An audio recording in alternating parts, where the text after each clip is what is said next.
someone to save me.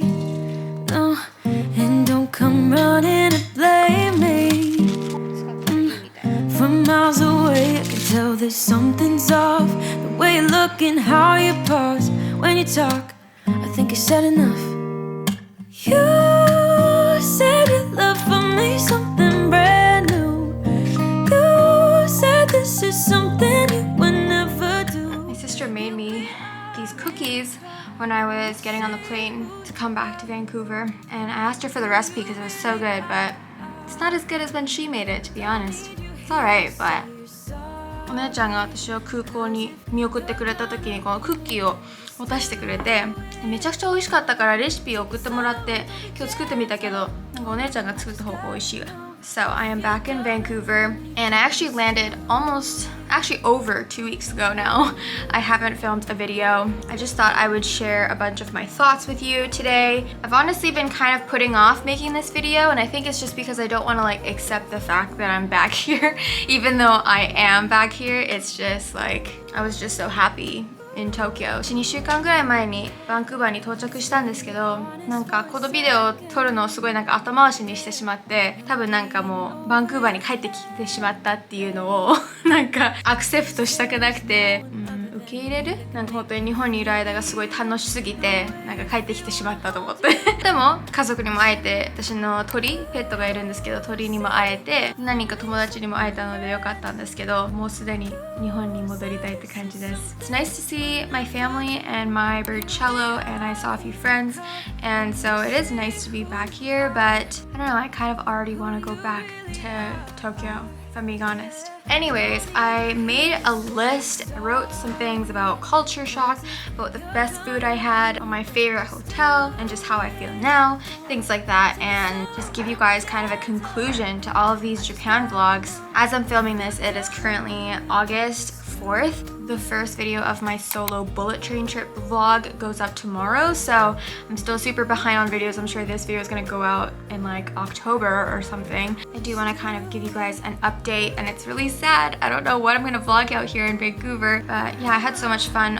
vlogging and documenting my experience and things like that. I'm really gonna miss that. 私ここのノートにいろいろとこうカルチャーショックのものとか、一番美味しかったもの、一番良かったホテルとか、そういうことを全部みんなに教えて、このジャパンブログの終わりっていうことで、締めのために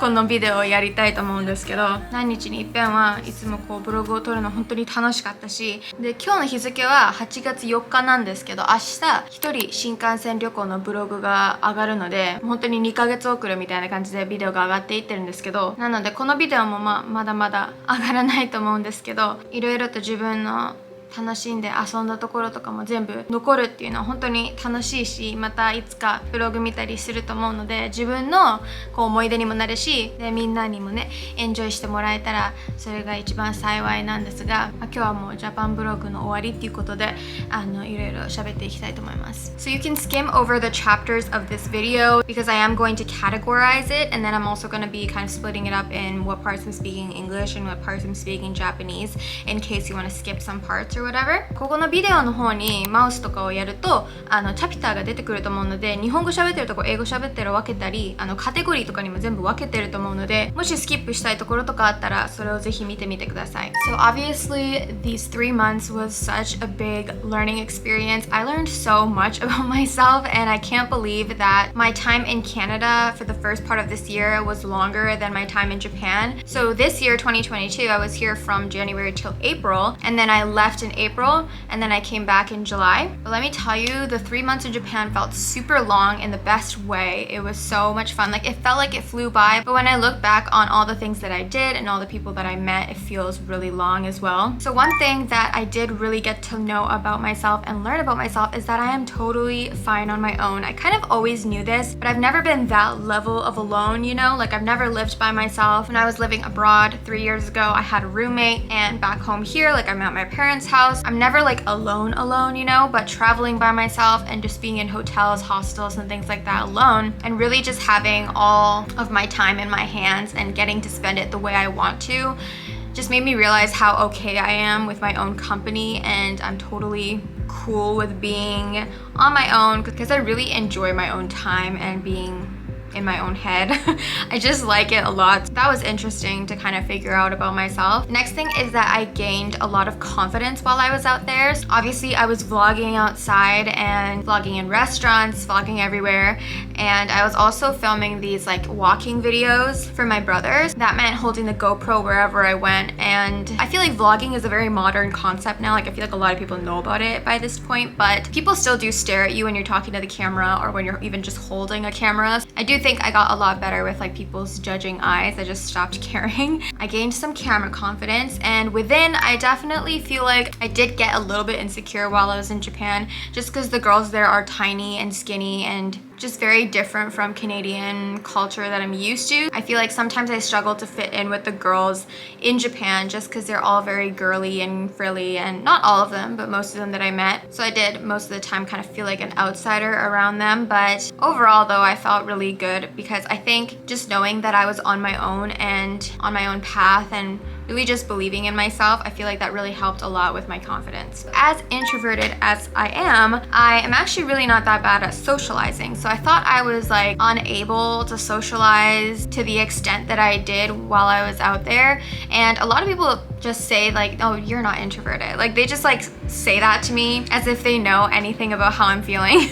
But I do think I give off the vibe like I'm a social butterfly, and that I really love to like talk to people and make connections. And as much as I do, like I like meeting new people, I wouldn't really necessarily say that that is my favorite thing to do, and I definitely need my time to recharge, and I love my me time. I definitely think being introverted and extroverted, it's definitely a spectrum. It's not just one or the other. So I'm sure there are introverts out there who don't like socializing at all, and there are some of them who like it, but they need their kind of like alone time to recharge, and they can't always be seeing people every single day, and that's kind of like my introverted side. 日本で自分のことで学んだっていうことは、一人でも全然 OK っていうことが学べたかな。なんか私が沖縄に3年前に住んでた時もルームメイトと一緒だったし、で今までのこの実家にいる時も親と一緒だし、もう本当に一人ぼっちっていうのはもう本当に初めてだったので、でもそれが意外と平気。全然寂しがり屋でもないし、自分で一日を計画して自分で堂々と行く、で自分の好きなように時間を過ごしていくっていうのは本当に自分に合ってる感じがして、それは自分でも知らなかったことなのですごい楽しかったし、一人でも全然平気なんだなっていうのを学んだことと、次は自信持てたことかな。やっぱりそうやって堂々と自分でこうやっていかなきゃっていうこう自信がつくっていうのは大きかったし、であと違う意味でやっぱりブログを外でやっぱりしなきゃいけないっていうことと、で GoPro 持って私の兄の散歩ビデオを撮ってたんですけどね、今はブログって結構普通だと思うんですけど、周りの人全然まだこうジロジロ見るんだけど、それにすごい慣れて全然平気になったっていうこともこう自分の自信にもなったっていうこと。最後にはまあ私は内向的ではあるんだけど、全然人と喋るのは平気なんだなっていうのを学んだことが大きいと思います。よくなんか新しい人に会うと、いやあみちゃん絶対内向的じゃないよとかなんか勝手に言ってくるんだけどで私のさ中で思ってることとか感じてることが分かってないのに、きっとね悪気はないんだけど、なんかそういう風に勝手にこうレーブルつけてくるんだけど、内向的と外向的っていうのはこっちかこっちっていうものじゃなくて、なんていうの、英語でスペクトラムっていうんだけど、まあ、こういうレベルがみんな違うから、内向的で人に喋るのも全く嫌いっていう人もいるし、私みたいなこう内向的だけど人と喋るのは別に苦手ではないけど、やっぱり自分のリチャージの時間が必要とか、連続で毎日人に会ってるっていうのはちょっと苦手とか疲れてしまうとか、一人の時間をすごく大切にするっていう感じの内向的女子なのですごいレベルがみんな違うと思うから、まあ意外と人と喋るのはまあ大変ではないのは自分で分かって、それもまた自信につながった感じがします。Next is the culture shock moment. So this is a big one because this was my first time going to Japan and interacting with people my age. I've never really had friends in Japan. I've had a few, like I'm talking 1 or 2 people in Japan that I was friends with, but for the most part I was always with families. This is my first time kind of interacting with like society, I guess. Even though I've been to Japan almost every year of my life, I actually had some culture shock moments this time because people there are just so different from the people in Canada that I'm used to. The friendship vibes and the relationships and how people talk and communicate and just everything about it. I mean, it is a completely different culture, so that makes sense, but they are just so different out there, and I was shocked because I didn't know about that. One thing that I did notice is like the pressure of society that everyone kind of like abides by. So what I mean by that is that everyone lives kind of the exact same lifestyle. Nobody really steps out of their comfort zone and does something completely different or off path from everybody else. So for example, like I'm kind of off path from everyone else because I didn't go to university. I was traveling for 3 months. I was doing remote work, but I was traveling for 3 months and doing whatever I wanted. I'm pursuing music, which is a very hard industry. I'm doing YouTube videos, like things like that. Just kind of not the norm, I guess, out there. So most people, you know, they went to university and then they got a career and that's it. And that's totally fine. Like I'm not against that. I'm just saying like I'm not used to everyone being like that because I feel like I'm so used to this environment in Canada where we're all free. We get to kind of do whatever we want. Not everyone is on like the same path, and I just feel like people out there in Japan, they don't really want to do things that are looked upon as weird or not professional or things like that. I don't know, I'm not trying to be rude or anything, like it's really not, like I'm not looking at it as a negative thing. It's just something I didn't know. Next one is the teasing culture. I don't know, everyone loves to make jokes and they love teasing, and it's a big part of like the TV culture as well in Japan. Like everyone's always teasing each other. It's like low-key bullying.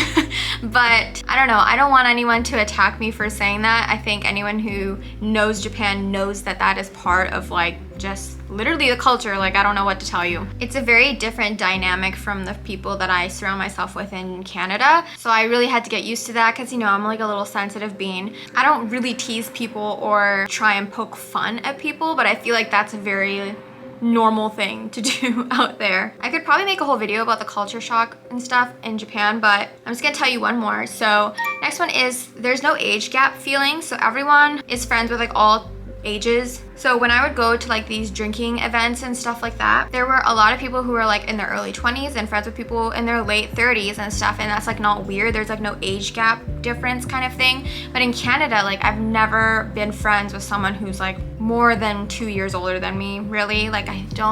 can't really recall anyone who's like way older than me, but I'm friends with them and like we hang out or something like that. Like that doesn't really happen. But this time when I made friends in Japan, most of them are in their 30s and stuff, and I don't feel like an age gap or anything. It's just super normal. So I think that's awesome, and I wish that that was kind of more normalized out here in Vancouver. Okay, so my camera died. But 私は小さい頃からほぼ毎年日本に行ってたんですけど、今年は初めてこうなんか私ぐらいの年の人たちと喋ってみたっていう感じのこう世間に入ってみたみたいなのが初めてだったので、本当に日本に友達がいるっていうことがほぼなかったので今まで。だから私ぐらいの人たちと喋ってみるといろいろとカルチャーショックなことがあったりして、一つはなんかこう世間のこうプレッシャーっていうか、なんか目立つことをみんなしたくない感じがしましたね。なんかぶっ飛んでる人は、いると、全然いると思うんですけど、私が会った中ではそのすごいぶっ飛んでる人とかも全然いなくて、なんか決まった道をみんなこう歩むって感じで、私今ちょっと日本語がおかしくなってるかもしれないんだけど、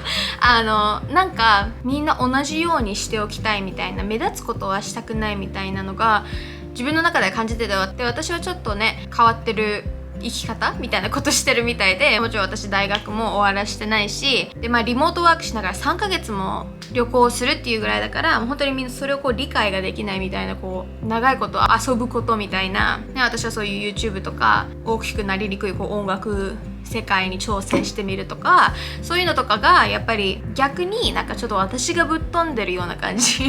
に見えるみたいで、それはすごいなんかびっくりして、なんか私の周りにはなんとなくこうカナダではそういうプレッシャーをそこまで感じないみたいな、もちろんあるんだけど、こうなんていうの、ちゃんと大学行ってその後キャリアみたいなのが決まってる感じはするけど、でもそこまでではないんじゃないかなと思ったりして、周りの友達でもみんなこう自分が行きたい道を行ってるみたいな人が多いから、私はそれに慣れてるから、そういうこう世間のことをいろいろ勉強できたことと、次はいじることかな本当テレビでもなんかいじるっていうのは本当に大きいことで、面白くいじることがなんかすごくこう多いなって、なんかテレビ見ててもいつも思うし、でこういう飲み会とかに行ってもやっぱりみんないじったり面白くしたいのはわかるんだけど、私はもうね繊細さんだからそれに慣れるのも慣れたとも言えないけど、慣れようと頑張ってたりで、私はそうやってこうなんか人をいじったりするのをあんまりしないから、で私の友達もここにいる友達との関係はそういう関係じゃないのが多いので、カルチャーショックっていうほどではないけど、ど、こっちよりもだいぶ違うなっていうのを感じたりして、で次はその飲み会とかに行ったりするともう全然普通にアラサーアラフォーとかいたりしても全然こう年の差を感じないのはすごくいいなと思って、私は今23なんですけど、本当に普通に30越してる友達とかも全然できて、それがなんかすごいお兄さんお姉さんに感じるっていうのがない。なんかもちろんリスペクトあるけど、でもなんかすごい年上と友達みたいな感じがしないところが結構日本ではそれ普通なんじゃないかなって思って、カナダではちょっとありえないっていうか、私の友達でもなんかこう30超えてる友達がいないし、で私も2つ以上ぐらいの友達もいないって言えるぐらい本当にもう全然知らないんですよ。でも今回日本で作った友達はもう本当に私と同級生の子が一人もいなくて、でもすごくそれはいいことだなと思って、別に年でこうやって決めるんじゃなくて、性格が合うとか気が合うようだったら遊ぶみたいな感じで年を気にしないっていうのはすごくいいなと思いました。So the one that stands out to me the most is definitely the Ringo Butadon that I had in Hirosaki, Aomori. It was so good. It's basically like a apple sauce, but not like an apple sauce like you're thinking of, but like it's like a sauce for like cooking that's made with apples, and then it's put on like a pork donburi, and it was so delicious and amazing, and that one really stands out to me. 弘前に行った時に食べたリンゴ豚丼がもう本当に美味しくて、アイヤっていうところに行ったんですけど、ここの居酒屋で食べたもの本当に全部美味しかった。このリンゴ豚丼が本当に印象に残ってて、すっごい美味しかったからまた食べたいなってよく思ってるので。And another one is an apple pie that I had with my siblings, and it was in Chiba. My brother had told me about this apple pie before I even left for Tokyo in April, and he was telling me how great it was, so I was super excited, and it was delicious, so I definitely want to go back there and have another pie. 私のお兄ちゃんが、私が日本に行く前から美味しいって言ってたアップルパイがあって、2つともアップルだね今気づいたけど、アップルパイがあって、で千葉にあるみたいなんですけど、すごい期待してて食べに行ったらすっごく美味しかったので、また食べに行きたいなってすごく思うのはそれでした。2つともリンゴだ。今気づきました。I just realized that they were both apple related foods, but yeah, it's really good. 本当に住みたいって思うぐらい良かったホテルが京都のポケットホテル。本当に今でも戻りたいって思うホテルが本当にここで、綺麗だし清潔だし便利だし場所もいいし安いし広いし、これ以上いいホテルあるのかなっていうぐらい本当に良かったホテルなので、だから絶対また泊まろうと思います。The best hotel was definitely the Kyoto Pocket Hotel. I mean, the location was great, it was clean, the staff are friendly, it is in the middle of the city, it is spacious, there's food to eat nearby, there's a supermarket nearby. Just everything about it, like I have nothing negative to say about this place. It is so great, it is amazing, and I just want to go back there, and I think about it all the time. Like I would literally live there if there was a kitchen, like I would live there. So I went to a cup noodle museum in Ikeda, and it was so much fun. I don't know why that day stands out to me so much, but it was just amazing. Like every day of the trip was awesome, but for some reason when I was at the cup noodle museum, I was super happy that day. Oh, I got this shirt there. Look at this. Ta-da! See, it says chicken ramen. So cute. I don't know, I got to like design my own cup noodle, and I got to choose my toppings, and it was a hot day, it was beautiful outside. It was just so much fun. I really enjoyed myself there. 池田にあるカップヌードルミュージアムっていうところに行った時が、なんか毎日ね、旅行本当に毎日楽しかったんですけど、なんかこの日がすっごい印象に残ってて、そのカップヌードルのデザインをしたり、トッピング選んで、そういう美術館も見れて、歴史とかを学びながらこう経験できるすごい楽しい一日だったんですよ。なんかすごい天気も良かったし、でこのシャツもそこで買ったのでIn general, I really enjoyed Shinsaibashi as well in Osaka. I just really liked the walk there because it's full of shops and places to eat, and it's kind of city-like, and I really liked it at night as well. It was really pretty. So I really liked it there. And I walked there a lot because my hotel was like literally in Shinsaibashi. 大阪の心斎橋が本当にすごい楽しくて、あそこは散歩道としてもなんかすごい良かったです。ショップも食べるところもいっぱいあるし、もう本当にホテルが私心斎橋だったらそこいつも歩いてたんですけど、すごいそこは楽しかった。なんか夜になってもすごい綺麗だし、something I changed, it would be my SIM card. You guys, the SIM card, it didn't fail me, okay? Like my data was always working, but it was just really slow on Google like search. Like Google Maps was great, YouTube for some reason it was great, but Instagram and Google search was like very slow. I don't know why that was a thing, and also picking it up was just a mess when I got there because they were closed at the airport and they told me I had to come back another day, but I needed it. And I was far from the airport and it was just like this whole mess. Like I don't even want to get into it. It was not working out for me. So that's something I would change the next time I go. SIM カードがすごいややこしい SIM カードだったんですよ。なんかピックアップするのも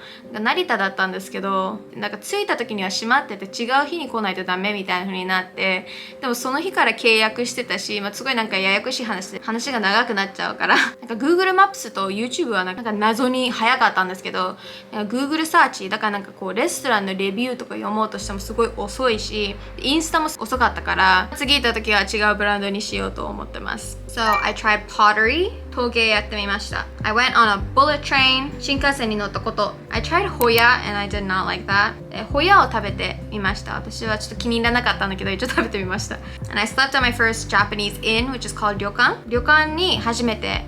かな？一人では初めてだけど、旅館自体も多分初めてだと思います。I went to meetups and I actually made friends. ミートアップに行って、実際本当に友達ができたこと。Solo travel in general is a new thing that I tried. I've never done that before. 一人旅っていうこと自体初めてだったこと。And I also made Japanese sweets, which was a really fun class in Kyoto. That was amazing and I had the time of my life. 和菓子作り体験をしてみたこと。Right now, I'm feeling pretty good. I do feel a lot of motivation in order to find out my next steps. I feel so much better than when I did the beginning of this year. I was literally spiraling and so lost and sad the beginning of this year. So this trip really changed my life and I'll definitely remember it forever. Yeah, I feel really happy and motivated and passionate about my next projects and everything. Yeah, it feels really good. I feel like refreshed, just really happy. 今は本当に幸せですカナダに帰ってくることをなんかすごく楽しみにしてたわけではないんだけど、でもやっぱりね、バンクーバーは私のホームだし、なんか本当に今モチベーションがいっぱいあってやる気が出てるので、本当に最初の4ヶ月今年のすごい悲しくてなんか暗いところに私いたので、本当に日本にいてよかったなと思って、いろいろと自分の中でも変わって学んで、いろんな人に会えてすっごいいい経験をしてきたなと思っていて、本当にこの旅は一生の宝物です。Anyways, this video is super long. If you are still here, thank you so much for listening to me talk. But I am so happy that I left and I challenged myself, and it was all scary and new, but I am so unbelievably glad that I went. I can't even express to you guys how different I feel in my mindset and my happiness from the beginning of this year, which was like 4 months ago when I was still here and living the same life. It's just so crazy how 3 months can totally change everything, and I've set new goals and I just feel so great. I feel really happy right now. ということで、こんなに長いビデオを見てくれてる人がまだいたら本当にありがとうございます。こんなに人生が変わるもんなんだなと思うし、今年の最初の4ヶ月は本当に私苦しくて、いつも暗かったんですけど、本当に今は幸せな気持ちでいっぱいで、感謝の気持ちでもいっぱいで、いろいろと新しい目的とかゴールとかが作れたっていうことも日本に行ったおかげなので、こんなにモチベーションが上がってる自分にもすごく嬉しくて、また旅行するのがすごい楽しみです。So thank you guys so much for following me on my journey and my adventures and everything. I honestly had so much fun vlogging in Japan. Thank you to everyone, and I will try my best to keep up with the vlogs while I'm in Vancouver. I really don't know what to vlog out here, but hopefully I can make it interesting. If you guys want me to talk about something or go somewhere in particular, let me know in the comments or DM me on Instagram. 日本のブログをいつも撮ってるのは楽しくて、いろいろサポートしてくれてみんなありがとうございます。これからもね、バンクーバーで何をブログするか全然わかんないけど、なんとかブログをしたり、いろいろ喋ったりしようと思ってるので、ぜひそのビデオも見てください。So make sure you subscribe to this channel and like this video if you enjoyed it. If this is the first video that you've ever seen of me, make sure you check out all of my Japan content because I uploaded a lot of vlogs. So make sure you check that out. I hope to see you guys on my Instagrams. I have 2 of them. They're linked down below. And I also have a music channel, which is my main YouTube channel. So check that out as well. And I will see you guys in the next video. Thank you so much for watching. またね. Bye!